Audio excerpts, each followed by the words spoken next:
Live from the bunker will not be seen this week so that we may bring you the following special program. In place of a dark lord, you would have a queen! Not dark, but beautiful and terrible as the dawn!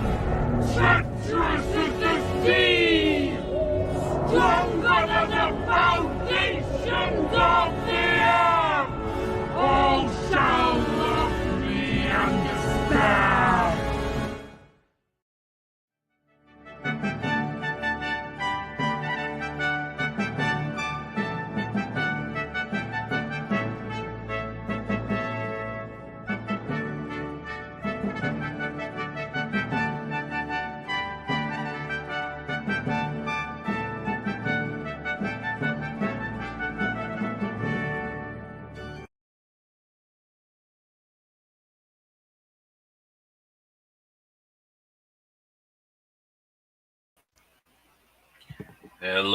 Hello, everyone. Welcome to Dead from the Dugout on this Thursday, September 12th, 2024. A special day in the life of a certain youngish lady. But before we get to that, we're going to talk about other things. But I'd like to welcome you fellow snobs to the show. All two of you in the chat. Thanks for coming by. We're gonna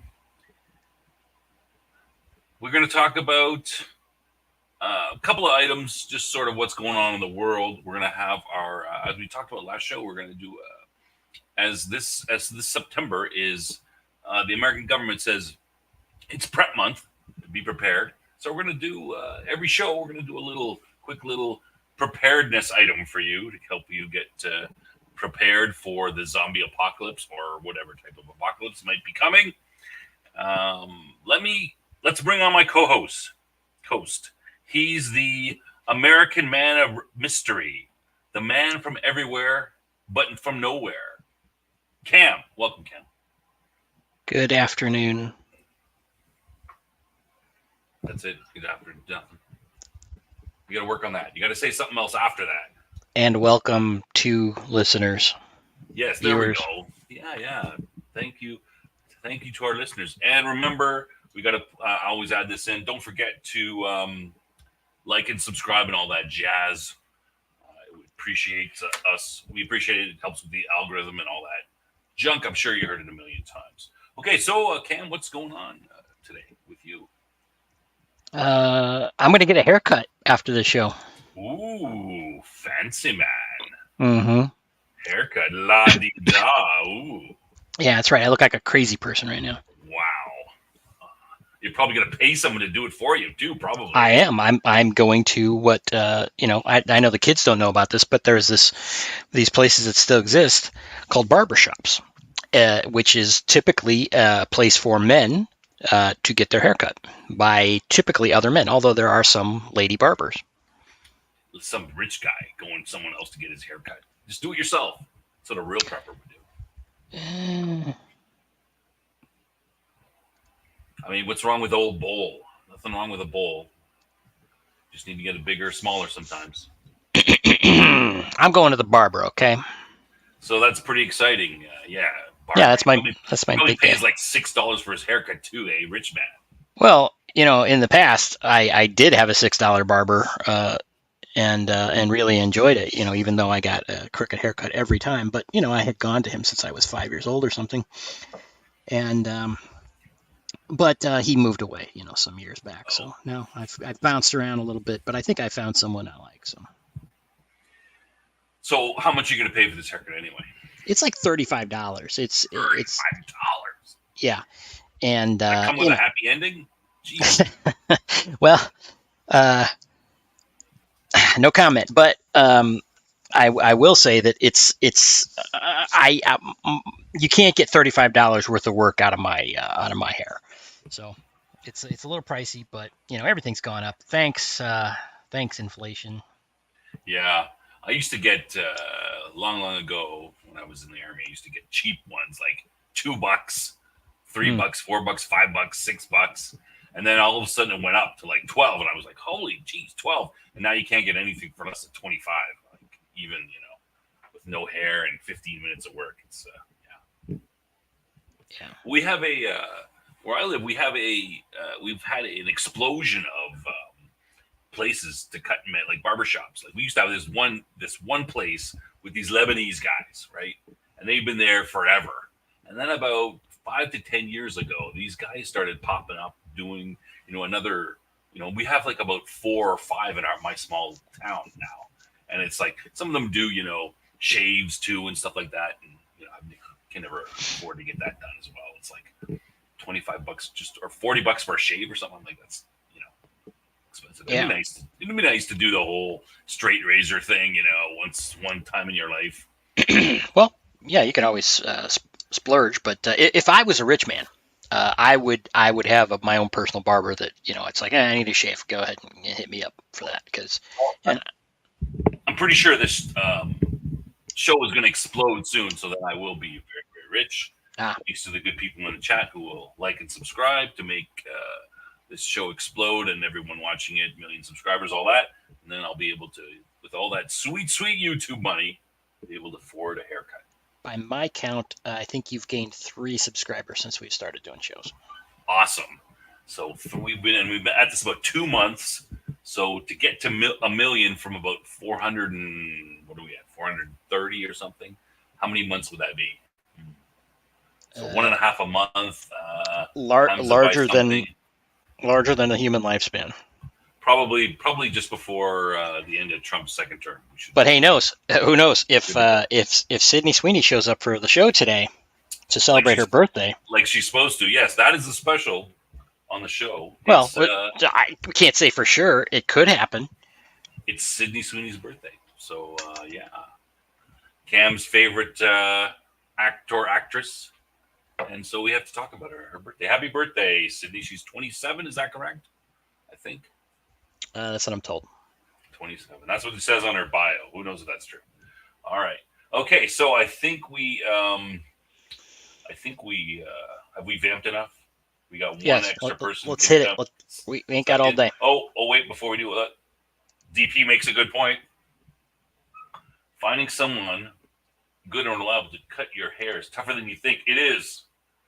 I'm still not the 5 places in my area.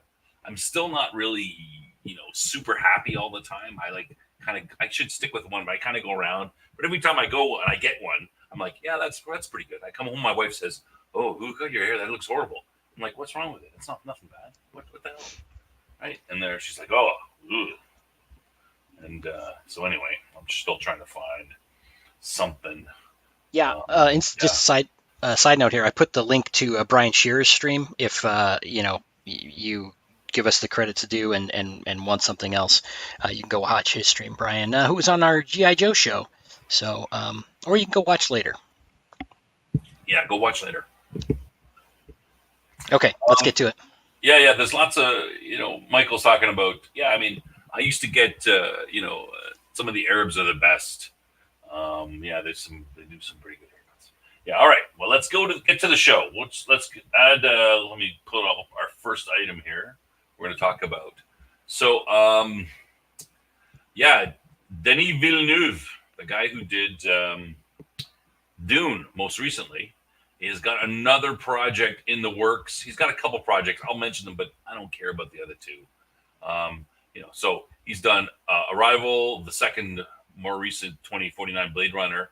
Dune is probably his most recent ones that everyone knows about. Anyway, he's working on 3 movies in development. Cleopatra, that I don't know anything about that. That's not really. Nuclear War Scenario, nonfiction book by Annie Jacobson. I think I've heard of Annie Jacobson before. I think she's a history writer or something. But the one I really wanted to talk about was this, Rendezvous with Rama, based on the science fiction novel by Arthur C. Clarke. Have you ever read that one, Cam? No, I haven't. Oh my goodness, I heard a cat background here. Yeah. Snuck into the bunker. You've never heard of Rendezvous with Rama? No, well, maybe I've heard of it, but I don't know anything about it. So it's I mean, Arthur C. Clarke is one of the big three of science. I mean, I kind of like the big four, but um, the big three of science fiction, right? So Asimov, Bradbury, Clarke, and then I usually throw Heinlein in there because he's kind of big too. But ABCH doesn't really roll off the tongue as much as good as ABC. And Bradbury only did, he didn't do that many when it comes to compared to these other guys. Anyway, this is quite an old novel. It's got about three follow-ups, 4 in the series or something like that. And what it is, it's about it's basically that we're on Earth and a large object is coming towards Earth. And they're like, oh no, is it a comet? What is it? And they're like, well, it's not a comet because it's slowing down. So the humans send a rocket ship to meet it, and the idea is that the characters are going to go on this, find out what this thing is, and of course it's actually a spaceship, right? So they go on it and they find like these very weird biomes and creatures and all kinds of stuff. It's been a long time since I've read it, but so and then the thing, it goes by Earth and keeps going, and I believe, and then they leave the ship, but they find all this weird creatures, technology, all kinds of stuff. So it's a bit of it. So you could see it make a good movie. It'd be a good adventure, going through the ship and finding all this weird stuff, wonders, dangers, that kind of thing. And then the other books, it comes back and that kind of thing. So the other books. So yeah, it could be a good. It could be a good movie. I think it's a good basis. The book's a good basis for a movie. Denis Villeneuve is generally pretty good. I've got some beef with his. As you know, I've got some beef with his Dune Part 2, which I will not talk about. But quick note on that. Neon Clownfish was saying that it's pretty much a done deal that they will not get to God Emperor of Dune from him at least. Yeah. I guess he's because he's announced other projects and things. There's nothing. It's not on the horizon. Let's put it that way. Yeah, I think they're going to do a 3 for Dune. Yeah, okay, DP. Sorry about that. I'll aim myself closer to the mic. Let me bring the mic a little closer. I've been trying to. Yeah. All right. Okay, maybe that's a bit better. Yeah. Thanks. I appreciate that. You guys tell me if I'm not coming through loud enough. So I have. Sorry. Go ahead. Go ahead. Are you still on the subject, or are we moving on? I'm still on the subject. Okay, go ahead. I want to make a comment about it now. No. I think it could be a good story. I'd be interested to see. This isn't the first time. I'm just sort of reading through here. This isn't the first time it's been developed for the big screen.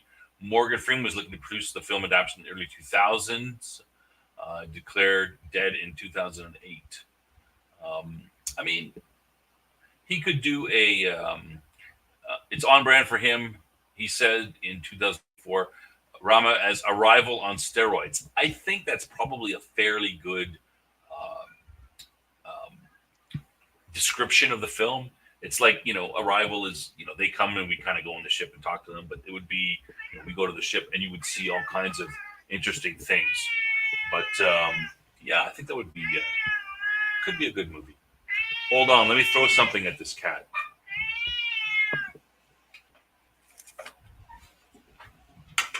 Beat it!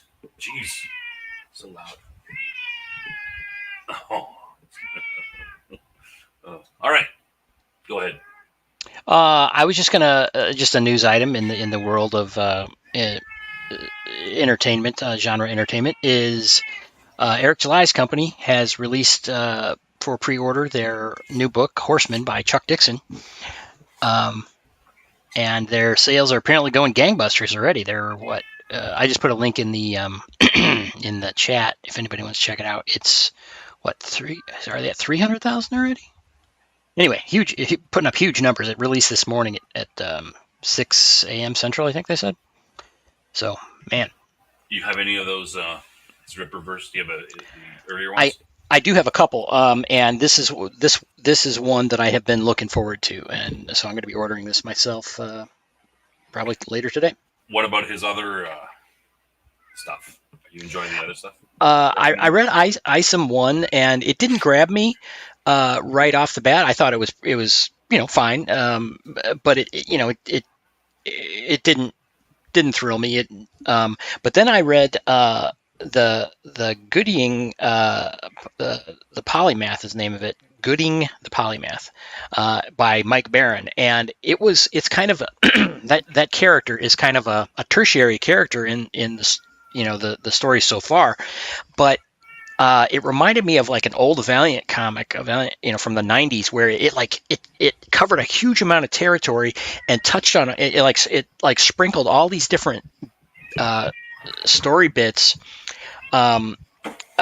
in a way that made me go, wow, I want to see more about that. So it's kind of that book sparked my interest in other Rippaverse stuff. So I think I'm going to go back and catch up on some of these other books. And like I said, Horseman was one I was planning on getting anyway because it looked cool.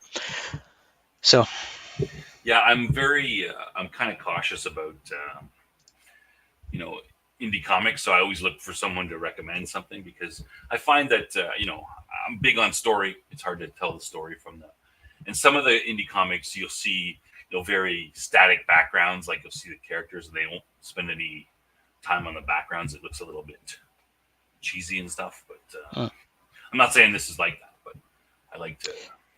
Yeah, well, it's become a controversy. Eric's books have become a controversy because for no good reason. I mean, he's putting out comics and he's found a customer base and people are buying them, and there is no real controversy, but other people are trying to make it that.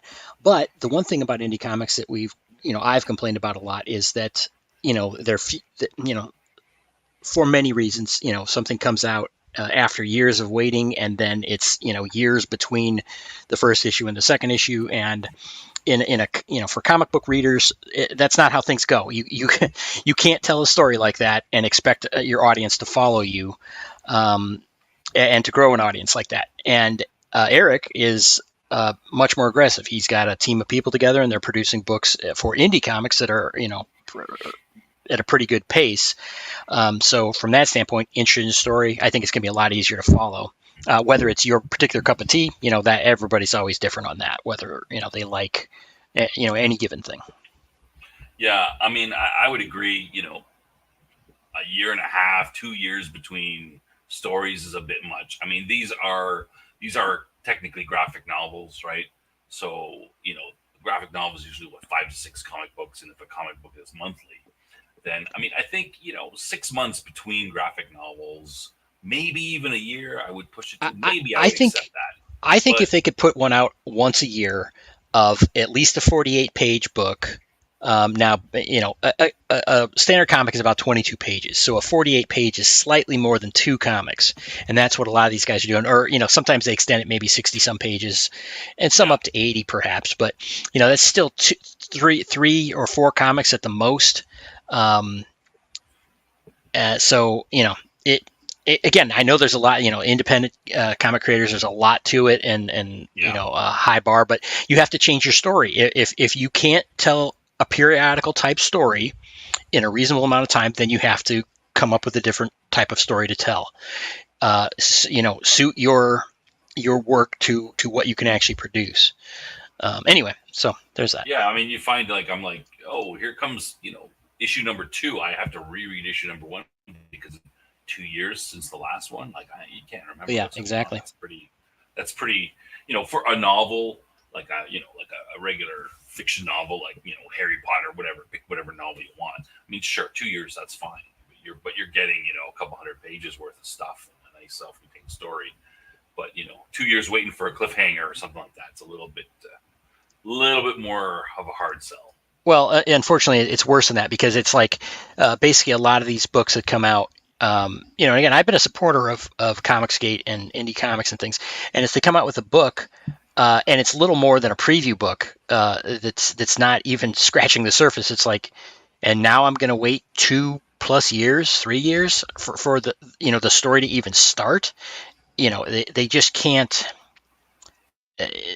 they can't do that. You have to produce something that's more self-contained. It's a hard sell. Yeah, for sure. Yeah. All right. Let's go on. Let's do another item.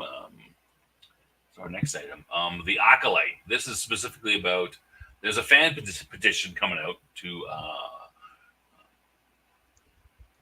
try to get Disney to uncancel the Acolyte. And I was reading this the other day, and I thought it was kind of interesting because of when you compare this to other things, it's kind of it's pretty bad. So I'm going to skip over the first parts. So let me read this over. Disney canceled the Acolyte last month after abysmal ratings and lukewarm reviews. Viewership fell with every episode of the first lackluster season.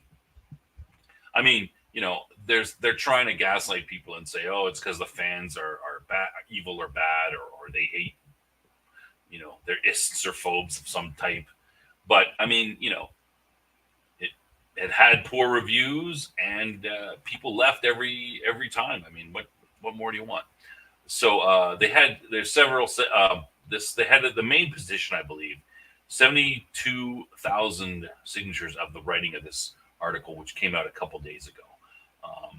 That's a bunch, but when you look at other things, 72,000 isn't very much. So I don't know anything about this show here, but a petition to restore deleted scenes in Bridgerton's third season had over 75,000 signatures. I hadn't heard of this one. Apparently, it's a fairly popular Netflix series. But I mean, Star Wars, I would argue, is the biggest IP on the planet. Well, it used to be. Yeah. What's this? This guy writes here, My Lady Jane, and it was wrong to cancel it, and it received 12,000 signatures, and then there's another one with 66,000 signatures. That's the same as close to what the Acolyte has, which is, and again, Star Wars, arguably the biggest IP in the world. Well, let me ask you a question. Has a change.org petition ever resulted in anything actually happening? No. Okay. Well, so that's this is just a bunch of people that are throwing a tantrum or want to get attention for one reason or another. Speaking of tantrums, and that's the guy's point he's going to kind of make too, right? 72,000 signatures. This is a good point. 72,000 signatures versus $180 million show budget. The return on the investment is just horrible for that. So I kind of like this theory. This is an interesting theory. We'll go over this real quick. This guy's theory is the theory of the half-interested girlfriend. You appeal to your core demographic. The enthusiastic fan base will bring in more casual audiences into the fold, right? So this is where hey, I like this superhero, movie, and my girlfriend will come along with me because she's my girlfriend and she does, things with me. And the reverse is true. The opposite side of the thing too is my half-interested boyfriend. It's the girl. That's why you go to see the rom-com, right? So there's a rom-com your girlfriend wants to see. You're like, oh, all right, maybe it's not so bad. It's got this guy in it. It'll be all right. Tell that cat we got a show going on. Come on, there's a show, cat. Beat it. Oh, he got fed. He wants to go outside and does not give up. It's raining outside too. Cats don't like the rain. What the hell? Yeah. Anyway. So, and again, guy makes a good point here. The same would apply if you don't appeal. You have to appeal to the core demographic. If not, you'll lose your most passionate fans. And I think this is what Star Wars has been doing. It's been like, we need to bring in more audiences. So they do these shows which are supposedly to bring in more audiences, but you bring in audiences you appeal to the core demographic. You're sure you're going to get a certain level of support, and those people hopefully bring other people in as well. Yeah. You know what? You just brought up I'm sure we've touched on this on Sci-Fi for Me. And incidentally, we're standing in for Sci-Fi for Me, so next week, everyone go and check out their show, Live from the Bunker, at noon. What is it? 1:00 Central or Eastern time. 1:00 Eastern time. Anyway, this point is that. Appealing to the core demographic. That is the wise thing to do, and it's what these morons keep refusing to acknowledge time after time after time. This has been going on for decades. Like in the comic industry, oh, we need more. There's not enough. There's this mythical female audience out there, and so they keep on spending all this effort to appeal to people that aren't prone to being their customers. Wow.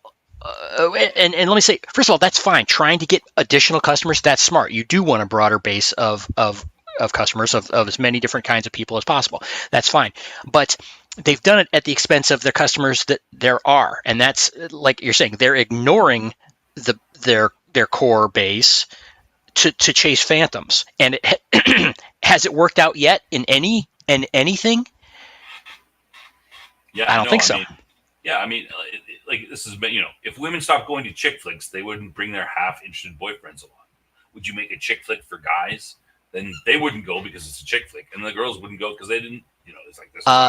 They did make a chick flick for guys, or gay guys specifically. There was, if you remember this a couple of years ago, they had, it's like, oh, it's a gay romantic comedy or whatever it was, and it flopped on its face. Why? Did it flop? Because even gay guys don't want to go see that. I mean, gay guys they're still guys. I mean, exactly. They tend to like guy stuff other than, sexually, right? So, you don't see a lot of. Yeah, but that's not the media idea of them, though. The media thing is that gay guys are some kind of bizarre stereotype, and instead of just being a guy that has, one significant difference. Yeah. No, you're right. Green Girl says, I thought I was going to say Rise of Skywalker. No, I will never say Rise of Skywalker unless prompted, because F that. Yeah. Anyway. I mean, you're saying, you're right. I mean, it's happening. You see it in the Lord of the Rings.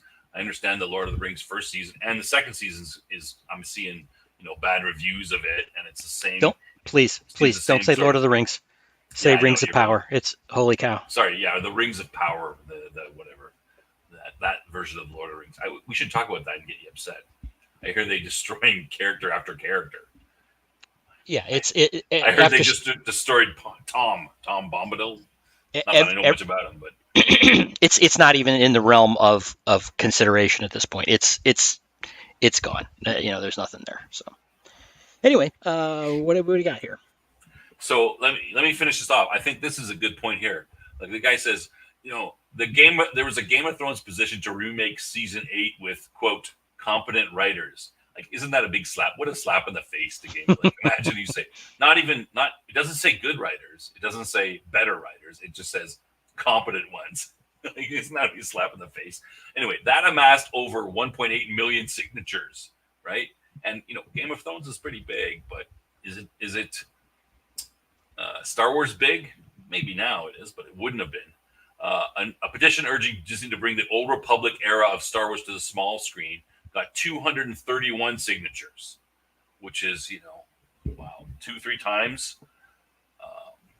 That's just, that is incredible, Yep. Yeah. Okay. Let's see.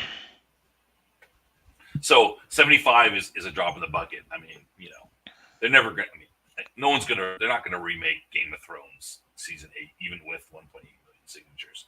But yeah. Okay.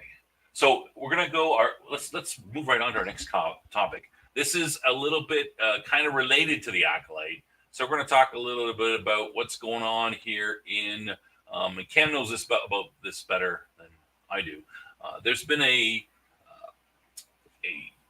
attempt to cancel certain fairly large YouTube channels, Neurotic, this Star Wars Theory, these kind of these pop culture science fiction channels, because of their is it because of the Acolyte, how they're talking about it? Cam, you want to jump right in? Y- This story, Yeah, spiel. so there's quite a number of channels that are anti-Disney, and in most cases, well deserved.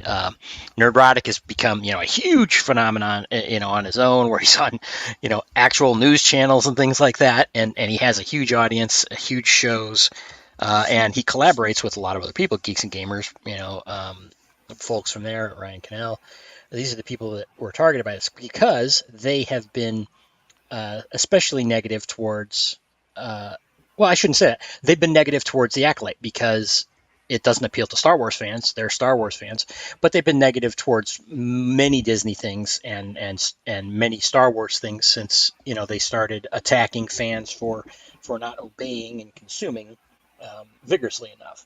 So there's this freak show that goes by the name of Rewriting Ripley, and boy, I want to say, I don't know, a year and a half or so, they made some kind of bizarre attacks on this the same anti SJW types, pretty broadly. And I think they were the ones that tried to say they're like, oh, they're all some kind of alt-right operatives or working for Steve Bannon. I don't even know what some nonsense. Anyway, it was some kind of hit piece, that they came out with. And this is really, I think it's been revealed that this Rewriting Ripley, they try to present themselves as some sort of organization representing fans and all this. And it's really some freaks, a handful of weirdos, or maybe just one weirdo for that matter, that, is trying this op on well, they're betters, people that actually succeed at things like this.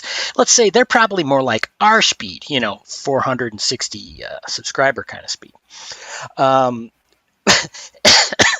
Anyway, they. Ouch. Yeah, right. Yeah, and Dave here mentions rewriting Ripley or writing Ripley, I don't know, whatever it's called, and Lucasfilm. There's some kind of nefarious connection there as well. So it's really probably a Disney op of some sort, allegedly. I'm going to allege that, or some kind of shill, thing. Anyway, so recently they've come out and accuse them of all the normal stuff. Oh, they're racists and bigots and blah blah blah. Because any criticism of anything Disney, of course, is all now just because of bigotry. Because even though the criticism never really has anything to do with that at all. So this is all, the Acolyte's a big flop because, again, they're appealing to non-Star Wars fans, and so Star Wars fans don't like it, and they dare to say so. And so now they've been successful, or they're blaming them, at least, for this, which, let's be real, if the Acolyte had fans and succeeded, Disney would be making more. That's what it comes down to. It's a failure because it sucks. Or it just doesn't get an audience for whatever reason. Maybe it's great. I didn't watch it. I don't even care. But maybe it's great and it didn't get an audience for any reason. Therefore, they're not going to pump money into more of that. Well, they actually do pump money into wastes like this all the time. And anyone could tell you that this was going to flop. Yeah. But so, considering how often they spend money on stuff that's horrible. Right. How many times they got to do it before they learn the lesson? And how bad must this be if they're not doing it, right? Right. Yeah, exactly. So anyway, so they've tried this cancellation effort where they literally go and try to YouTube and demand that they be demonetized, or have their channels taken down, whatever this action. And so other weirdo shills, have jumped on the bandwagon with that. One of them being Star Wars Explained, which is a channel I used to watch. It's a husband and wife team. The husband, I think, is the main host of their show, and he basically, all he did is research things from Wikipedia or whatever and talk about Star Wars topics, which is fine. I used to follow all kinds of stuff, and I used to follow a lot of these channels. Anyway, apparently, one of the people tangentially targeted in this was a channel called Star Wars Theory, which I also used to watch. And to be honest with you, I wasn't like a huge fan not because of anything against him, or he's a true Star Wars fan. There's no doubt about it in my mind. But I've seen some of his stuff. He seems to be fairly even-handed, and yeah, he is, and he seems like a nice guy. Actually, yeah. I saw him at Star Wars Celebration. I didn't talk to him, but he had a big crowd of people around him. So clearly, even years ago, he was had a following. But his content was mostly about speculation about what might happen, because this was like after Force Awakens came out, I think, and so it was a lot of who might Snoke be and things like this, and But- Star Wars theories. That was But his whole good. idea. It was good. It was not what's the guy's name? Mike Zero. Oh, Mike Zero. Not the crazy fake. No, his was rooted in reason and logic. Right. Not And crazy labeled stuff as like such, Zero. right? He was like, I think here was what was shown, so it might be this, might be that. It was all in fun, like fans used to do things like that. Anyway, apparently there was some big beef that has been going on behind the scenes, where a lot of nefarious kind of backbiting stuff, and he's never Star Wars Theory. And I'm sorry, I don't know the guy's actual name, but he became kind of famous with the Mandalorian thing, with the big Luke Skywalker appearance, because he had a video where he broke down in tears about this kind of, and Who was that guy? yeah, and a-holes from Lucasfilm, mocked this guy. Again, they're embracing every friggin' weirdo out there, but someone who was moved emotionally because he loved Star Wars so much, that's the guy they're going to mock. That's the kind of, well, I will avoid swearing, but blankety blank company that Disney is at this point.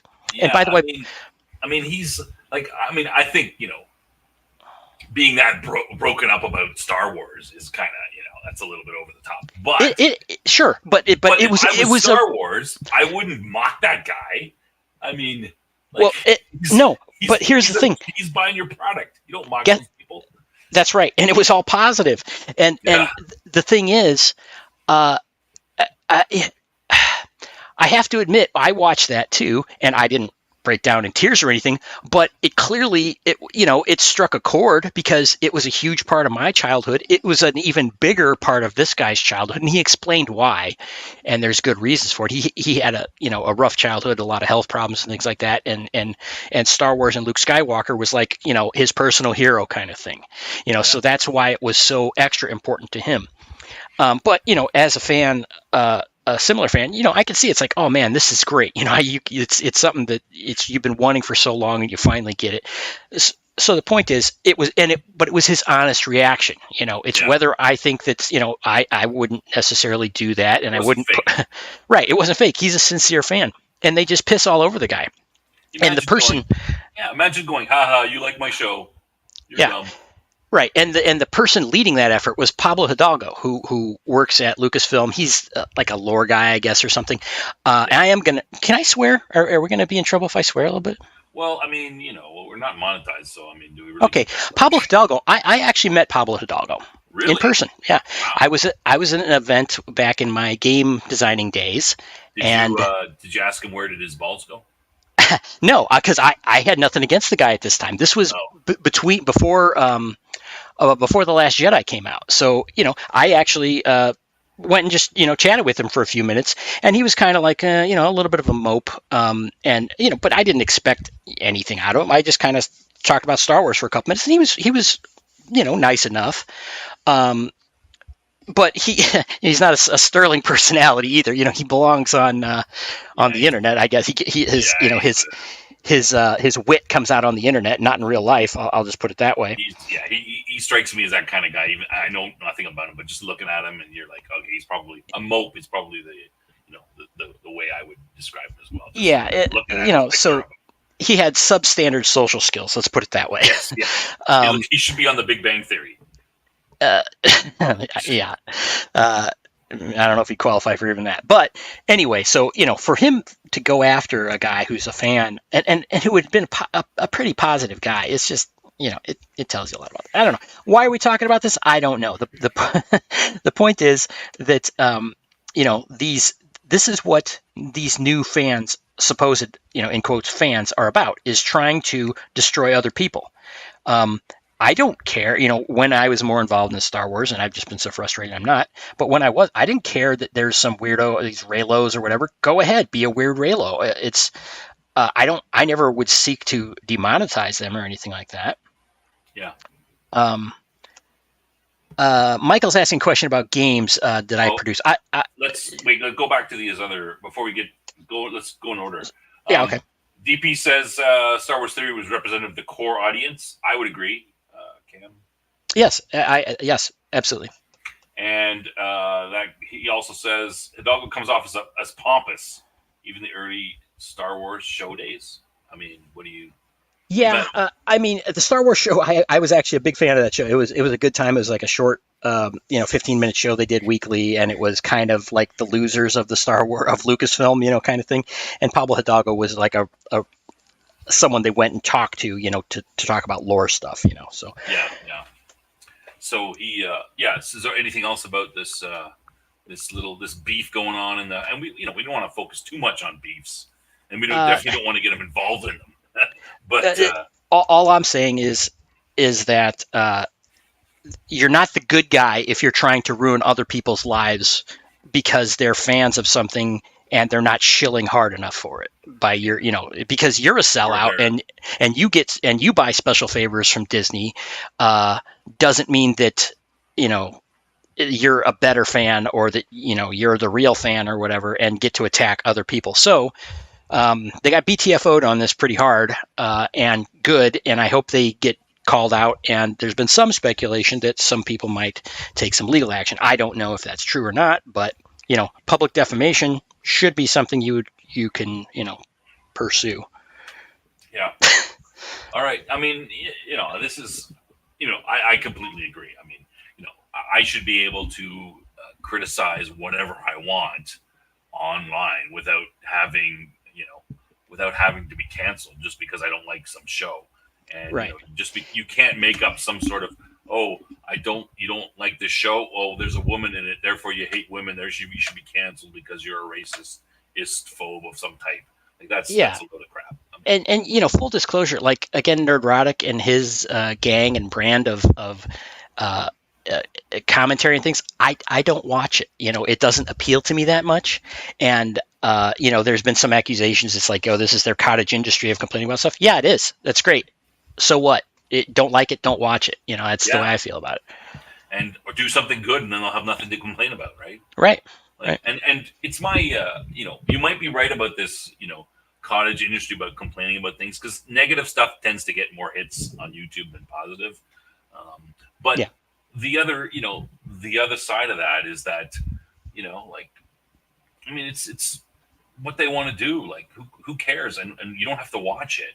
If they want to be critical and you don't want to watch, don't watch it. It's not like you're being forced. There's a million channels on YouTube. You can watch whatever you want, right? Yeah, and that's the thing. These people who are merely just stating their opinions are now being blamed for the failures of multi-billion-dollar corporations that have premier IPs that they've driven into a ditch. Oh yeah, it's Gary's problem or Jeremy at Geeks and Gamers or Star Wars Theory or Ryan Cannell or whoever else they want to point at and cast blame when they have no power, literally no power whatsoever. Even if it was, let's say it was true that it was all their fault. What does that say about your IP that it can be easily destroyed by some guy on the internet with a camera and a microphone? Disney is a multi-billion-dollar company, arguably the biggest entertainment company in the world. And some guy, you can't stop him. You can't, well, I shouldn't say stop because they are trying to stop him, but you can't stand up to that kind of criticism. That's pretty weak. Well, yeah, and in the past, think about it. Like if Siskel and Ebert, and for the young kids out there, they used to be, premier movie reviewers. They would come out with reviews of things, and sometimes they would rip into something and say, "This isn't good." Blah blah blah blah blah. You didn't, and this, it was like. That was like you were, that had a significant effect on things oftentimes, and no one, said, you didn't see corporations going after them, but these little guys, and again, Nerdrotic is huge in the world of YouTube, but he's a little guy. They respected free speech. That's why. Well, yeah, that's a whole nother thing. Yeah, I guess you're right. Anyway, so kind of went deep into that, but yeah, it's kind of interesting. That kind of leads to a general topic that is of interest to me and how the media landscape has changed and how the fact that I think Neurotic has somewhere around 700,000 subscribers. I thought he was up over 1 million at this point. Is he over 1 million now? Maybe I'm totally could be wrong. But like, it's just amazing how the media landscape has changed, and now people with a microphone sitting in their basement in their quote pajamas, can grow to be so big that they are more important than a Siskel and Ebert, if those existed anymore, and they don't, because people don't go to the news for their should I go see this movie? They go to YouTube and stuff. So that's well, Dave brings up a point here. Disney stock at 89.1 cents right now, What's and up?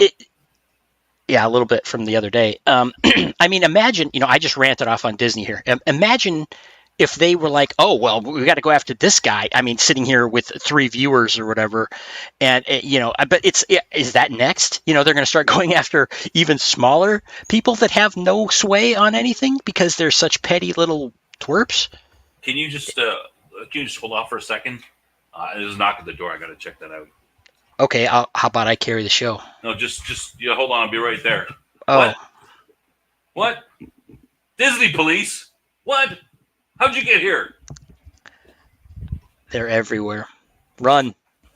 All right, just kidding. Your cat's not going to guard you? No, this is the other cat. Yeah, cats are useless. Yeah. Listen, don't be surprised if you're not hearing that. Oh, here he comes. Don't be surprised if that happens. All right. Do you want to look at before we move on to Sidney?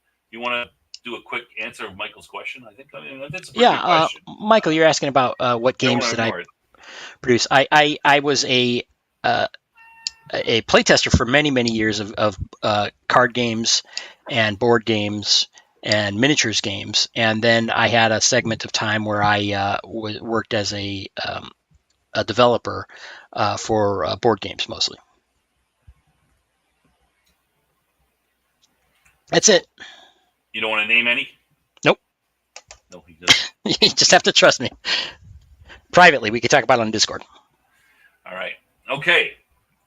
Oh, no, sorry. We're not supposed to do Sidney. We're supposed to do our preparedness minutes. Preparedness stuff first. Sorry. My mistake. Okay, what do you want to do first? Preparedness? As we mentioned the other day on Tuesday, that this is National Preparedness Month, as dictated by our government, ready.gov, if you want to see their advice on things. But on Tuesday, we talked about flashlights, or a flashlight, one of many choices you have out there. And we previewed, I think, that we might want to talk a little bit about another item, and that, in this case, being a pocket knife. Shown on screen now is my recommendation for a beginning pocket knife, for, again, something you might want to carry with you or at least have around the house. And I'm a huge fan, again, not sponsored in any way, never got a dime from these people, but of Victorinox Swiss Army knives. Ever since I was a kid, my father carried one, and I'm sure that's where I got interested in it, carried it to his dying day. And used it on a daily basis, and I picked that up when I was old enough, and also carry one to this day. But what I'm recommending here for everyone is what I think would be a good starting model.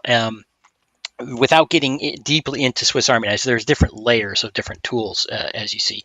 And the base model is called the Spartan. The base model of today is called the Spartan, which is a 2-layer knife. And so this one we're showing here is the Climber, which you can see comes in a variety of colors, is a 3-layer knife. And it comes with, which you can see, a large blade, a small blade, a can opener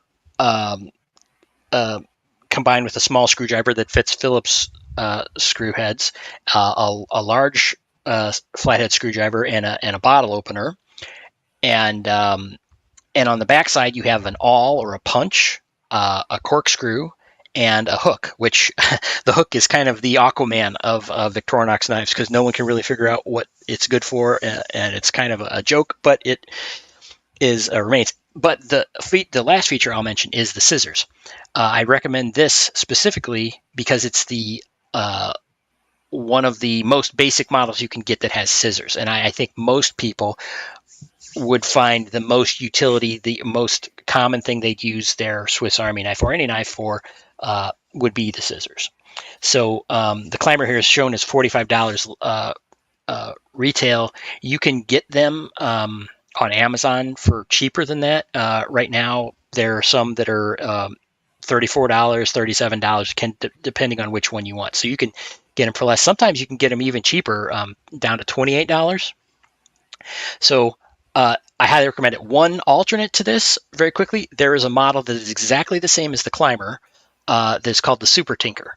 It is the same with the exception that the corkscrew is replaced with a Phillips screwdriver. I'm big on carrying tools, and if you don't have other tools, having a Phillips screwdriver is very nice. So you can have that, and again, I happened to pick up one of those recently for $28. They often have sales, so you can get that. And then I was just I was sorry, looking at I was just looking at these actually. Like my younger daughter took some. She went out in a wilderness day camp type thing, and she kind of got interested in whittling and everything. And I'm like, hey, this would be a good chance to get her a sort of beginning knife for a 12-year-old. And of course, Swiss Army would be the probably the best. Well, the thing about Swiss Army knives is, or at least this size, there are we can go into Swiss Army knives extensively. This is their standard medium size one. The thing about it is they don't have locking blades, and I think it's probably an important feature for a younger person who's not familiar with knives to have locking blades. And so I do have a recommendation for that if you want to do specific carving things and such. There is a French company called Opinel, which has very simple. It would be called like a peasant knife. That is not a sprung knife. It's just a folding knife that opens up, but it has a locking ring that works very easily. The thing I worry about with younger kids now, 12 is not that young, but there's a fairly significant spring, and you can hear it here, that snapping sound. That you could snap, the blades when they close are held open by a spring and then held closed by the same spring, and it could snap back on your fingers if you're not careful. So just some advice if with the Opinel knives. No, with the Victorinox knives. With the Victorinox. Right. The Opinel knives do not have a spring of any kind, but they do have a lock. It's basically you just open it and then you turn a little ring at the top and it locks it open. So that's a little safer. And you can also, the Opinel has versions that have a blunt tip, a rounded tip. So it's still a blade for cutting, but it's not as stabby. If you have to judge for yourself what your kid's ready for. Do they have a Swiss Army knife style knife, or is it just of Opinel? You're saying? Yeah. No, Opinel knives, to my knowledge, they're just a single blade knife. Yeah. So again, don't get me wrong. I think Swiss Army knives are good for everybody, and I think kids should be taught, knife safety and things like that. I'm just saying there's you got to be careful because it can catch your finger if you're not careful.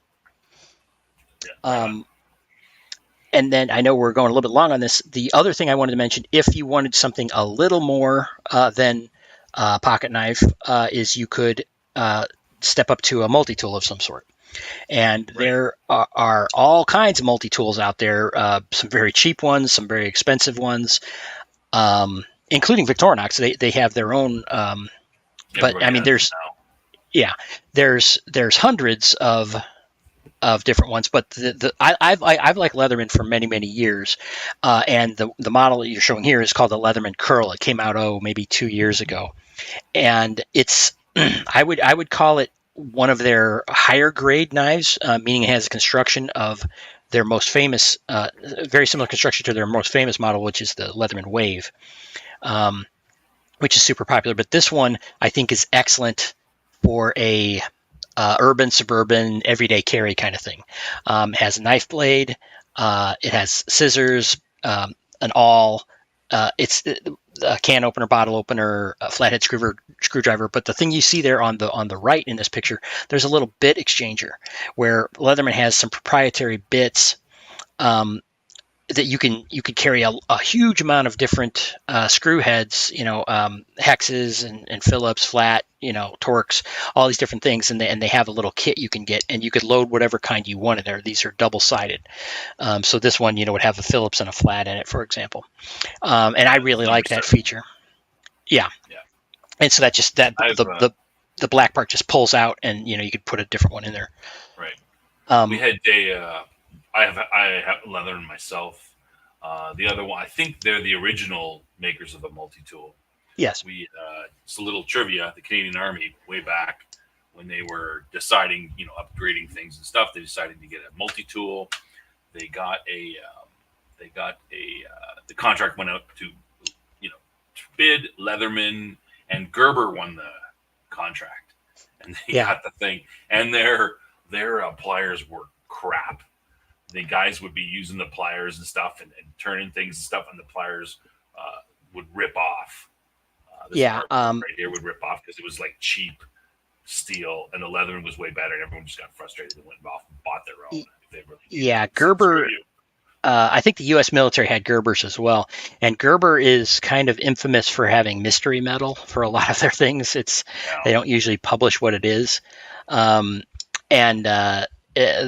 this one, for example, this is not a premium grade knife blade. It's a 440C stainless, I think, is what it is, which is not bad, but not a super high grade knife. But the reason I picked this one is it's not too big, it's not too heavy, it has a lot of common tools you'd like. The one I didn't mention here, this one comes with a file and a metal saw on it. And I just in my daily repair kind of stuff, a file is a one that I like. So that's what I like personally. There's other ones that have wood saws and things if you prefer, and they have a wide variety.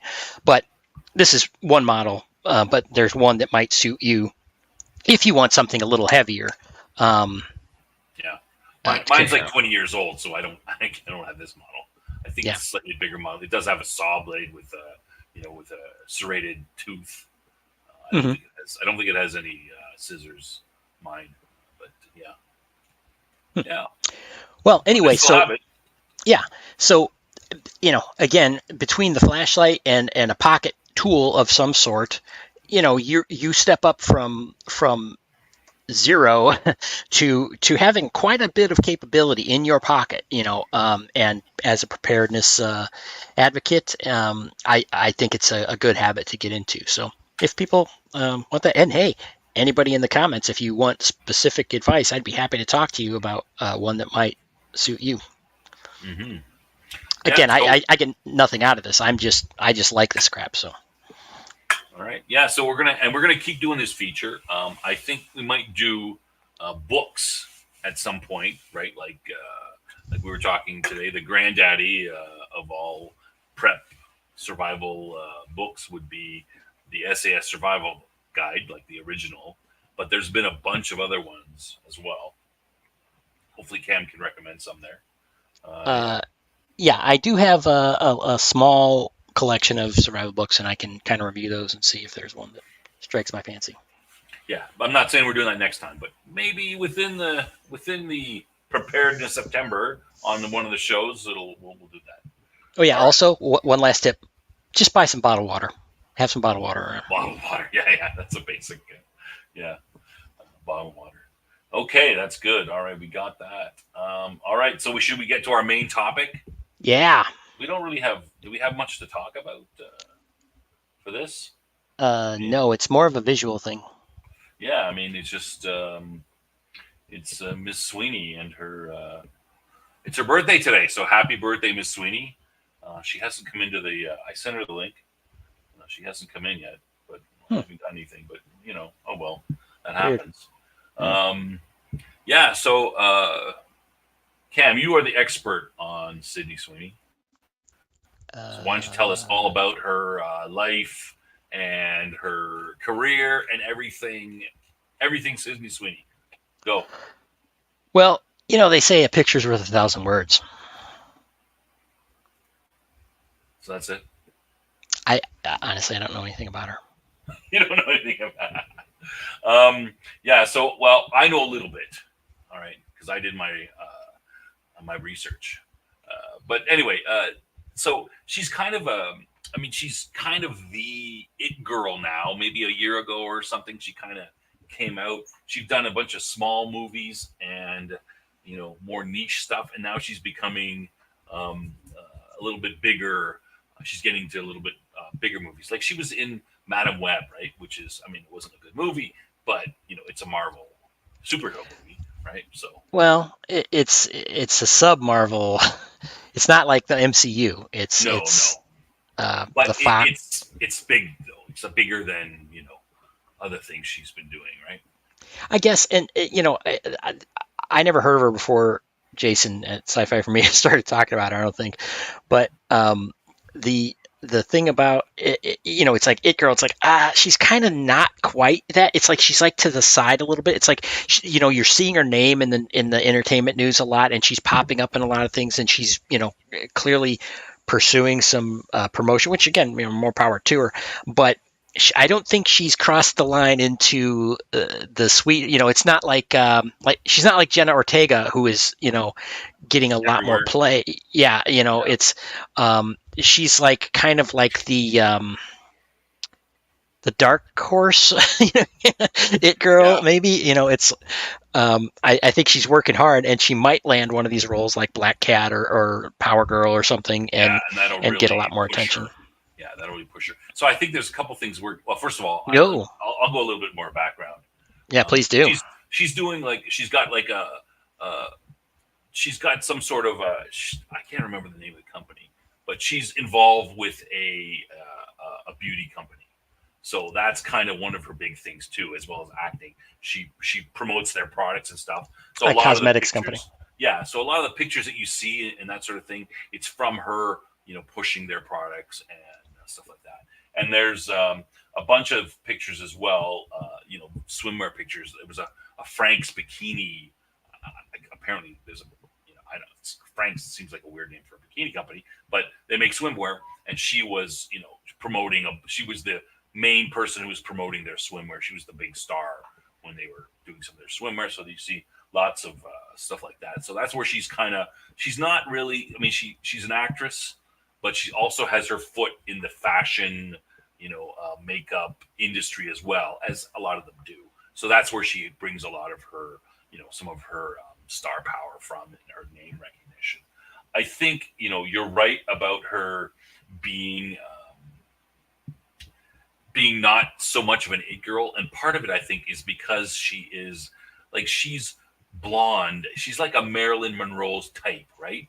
And what does Hollywood and society looking for now? They're like she's kind of a classic, the blonde and the body that goes with that. But what is Hollywood looking for now, or what are they trying to? They're trying to promote quote diversity. So anything, she's kind of like a Barbie, right? They want something completely opposite of Barbie. They want something that looks, Barbie is too classic, too, it's boring, it's too white, it's too racist, it's too whatever. They want something different. So I think they're promoting her. Like she would probably be a bigger star if it was, in the 50s or 60s, because she fits that sort of Marilyn Monroe type.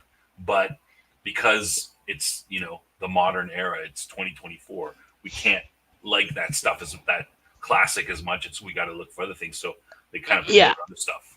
Well, yeah, she's swimming against the current right now, which, but I think Jason always says, "Oh, she's smart. She's doing." It's because she is trying to stand out from that, or maybe she's going perpendicular to that path, and it's like, well, I am going to be more like a traditional attractive woman, and not whatever it is that's we're supposed to all love, or whatever. Yeah, and that's why I think she's not doing as well as she could have done in the past, because she's like, well, I'm going to take the classic idea of an American good-looking woman, because that's what she is, right? Like you can only change so much about yourself, but because we're not supposed to like that anymore, you're supposed to be, you're supposed to like something like, something out of that stereotype, like what's her name from Dune, Zendaya.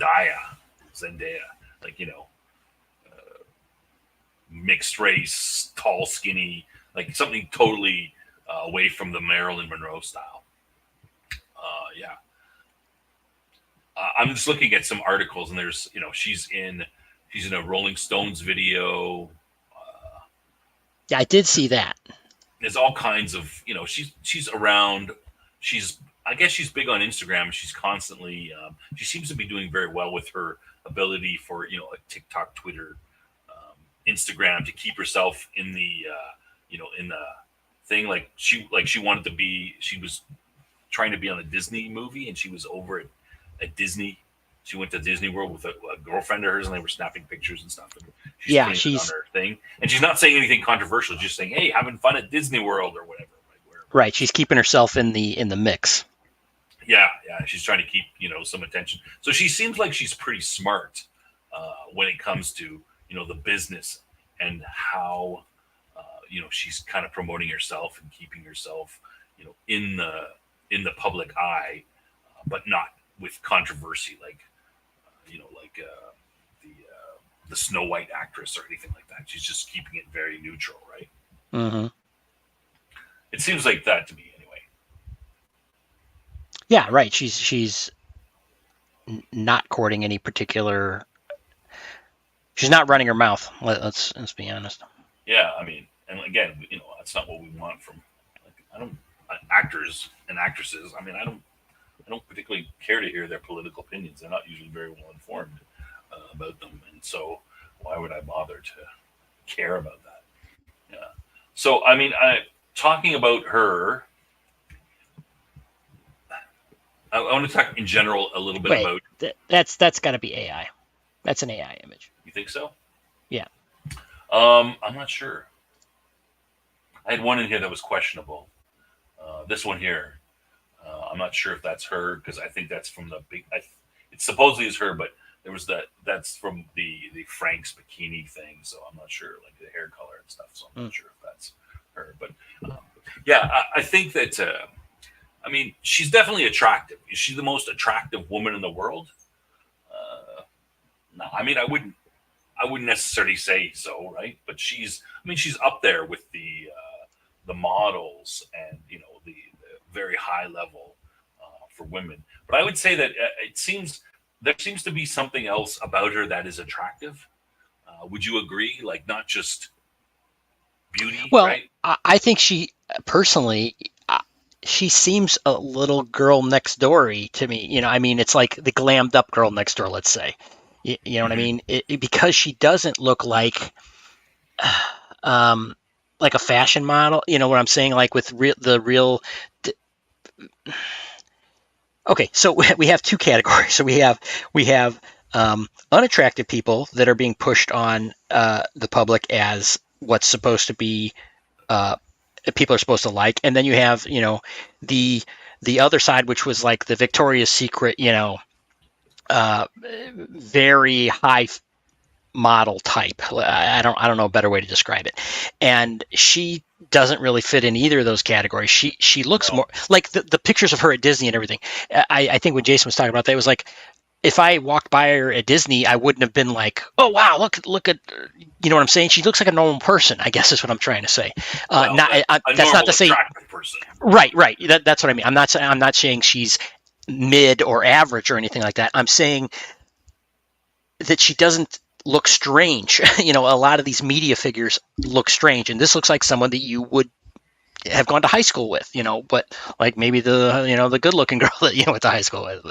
But, she seems like a normal person. I mean, her image is that of a normal person. Yeah. I think that, like they used to say, I mean, Marilyn Monroe, there was something about her. I mean, she was obviously very attractive, but there was something about her where she would, and I've seen interviews and people say stuff, guys say that, like there was something, she would be there, and then she would have to go into a room or meet certain people or become, go on stage or be filmed or whatever. And there would be like something where she would just turn on. It would be like a click. And she went from Norma Jean to Marilyn Monroe. Like she had this sort of light that she almost turned on. And she would become, Marilyn Monroe almost. And it was kind of a personality thing.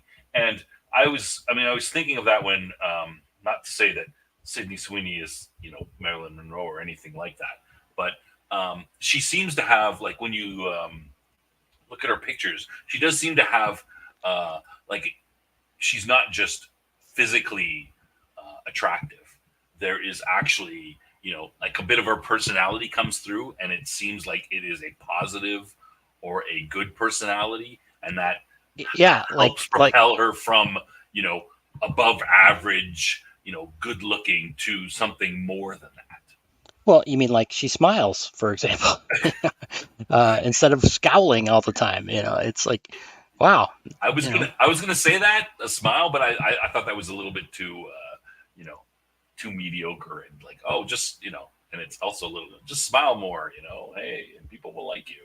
Well, I don't. Before it became an offensive thing to say, Yeah. Humans understood that smiling was a positive thing and a friendly gesture, and suddenly it became a symbol of oppression. I guess I don't know. Screw that.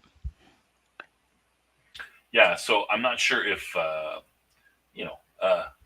DP says here, they've never underestimated the power of glamour. Yeah, I mean, maybe I'm wrong. Maybe it's all makeup, and maybe she's as dull as a dish rag.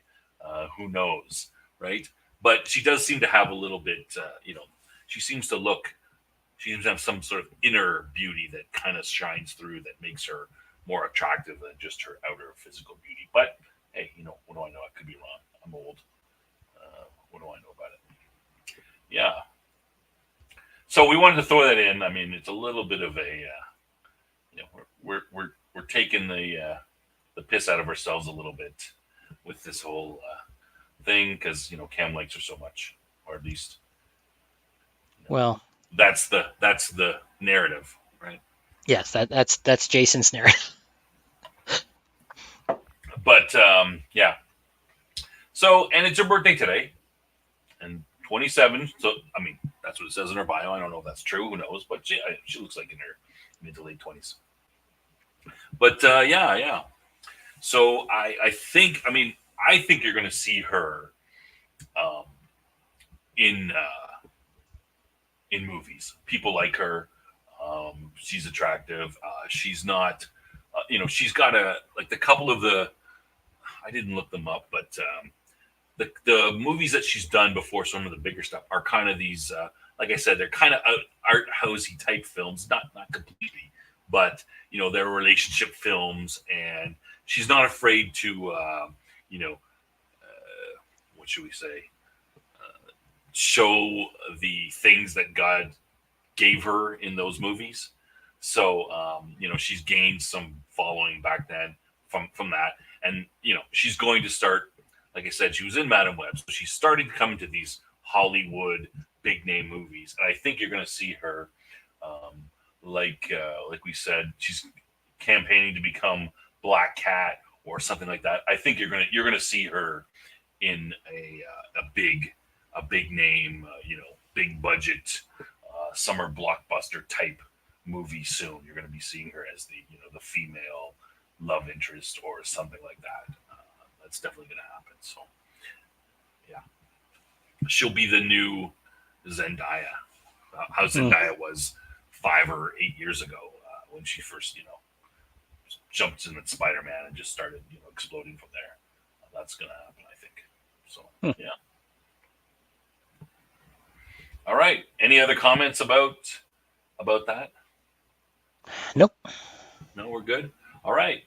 That is pretty much it for the show today. I hope you guys enjoyed the show. Yeah, we were just trying to fill in for Jason a little bit. Let some of you guys, those people who are enjoy this time talking about sci-fi, etc.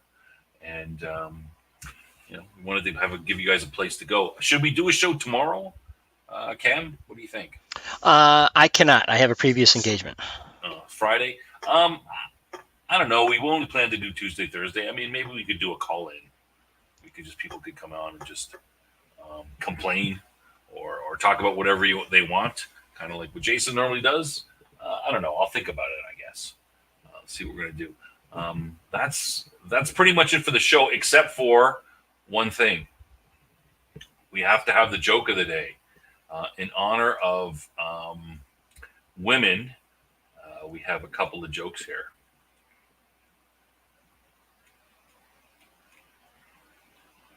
Everybody ready? I got two for you. Okay. What is easier to pick up the heavier it becomes? I don't know what's easier to pick up the heavier it becomes. A woman. Wow. That's pretty bad, eh? So, as they get bigger, they get fatter, right? It's easier. I disavow. I disavow. You get it? Get it? All right. And the last joke. Why do husbands usually die before their wives? Why do husbands usually die before their wives? Because they want to. Oh wait. That wasn't the other one. That's a good one, but there was another one that I thought Okay. that I was going to do. All right. Okay. Last one. Is Google a man or a woman? I don't know. Is Google a man or a woman? A woman, of course, because she won't let you finish your sentence without making a recommendation. Sexism is funny. Come on. Those are pretty good. Yeah.